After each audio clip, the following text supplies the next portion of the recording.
Platform.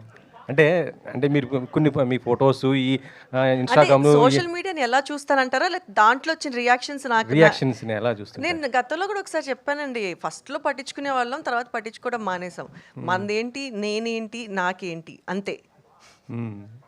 ఈ చుట్టుపక్కల ఉండడం నాకు అనవసరం.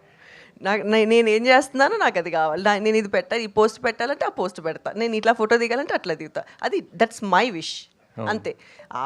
ఏమనుకుంటున్నారంటే కష్టం. అవును. సో, అంటే మీ పాపది కూడా ఒక డ్రీమ్ ఒకటుంది. అంటే మా ఒక ఇంటర్వ్యూలో నేను చూశాను. మమ్మీ మమ్మీ హ్యాపీగుండాలి, చాలా హ్యాపీగుండాలి. ఆమె హ్యాపీగా ఉండడం కోసం మేము ఏదైనా చేస్తాము. ఇట్లా అనేసి చెప్పడం జరిగింది. మ్యారేజ్ ఇట్లా ఇది అనేసి. దానిపైన మీరేమంటారు? నా పెళ్లి గురించా? ఆ! తన పెళ్లి గురించా? మీ మళ్ళీ మ్యారేజ్ చేసుకుంటే బాగుంటుందనే ఒక ఎక్కడో విన్నాను మేడం. అట్లా. సుప్రీత గారి ఒక ఆలోచన అయితే ఇంటర్వ్యూలో లేదు.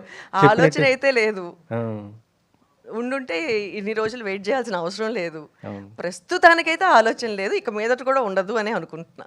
మా అమ్మాయికి పెళ్లి చేసే వయసు వచ్చిందండి. నేనేం పెళ్లి చేసుకుంటానండి. ఆమె హీరోయిన్ కదా మేడం. మంచి మంచి సినిమాలు చేస్తున్నారు. ఇంకా నెక్స్ట్ ఎందుకంటే మన తెలుగులో చాలా వరకు కూడా హీరోయిన్స్ లేరు. ఆ కొరత ఇప్పుడైతే నా తీస్తుంది. పెళ్లి ఆల్రెడీ ప్రెస్ వాళ్ళు ఎప్పుడో చేసేసారండి. రాసేసారు కూడా. అవునా? ఎప్పుడో అచ్చా అచ్చా. చాన్నాళ్ళ క్రితం. ఛానల్ క్రితం. అచ్చా అచ్చా. Thank you. సుప్రీత గారికి వచ్చే స్టోరీస్ మీరు కూడా వింటారా మేడం? ఇన్ని వింటా. ఎట్లా సెలెక్ట్ చేసుకుంటారు? వింటా వింటారు. వింటాను. డెసిషన్ మేకింగ్ తనదే. తనదే. ఇది నీకు ఓకేనా, నీకు చేయాలని ఉందా అని అడుగుతా. నేను చెప్తా ఇది పెద్ద నాకు నచ్చలేదు, డెసిషన్ ఈజ్ యోర్స్ అంటాను. కొన్ని వద్దు అని చెప్పేస్తాము. ఈవెన్ కొన్ని ప్రైవేట్ ఆల్బమ్స్, కొన్ని సాంగ్స్ కూడా వస్తుంటాయి. సో వాటిని కూడా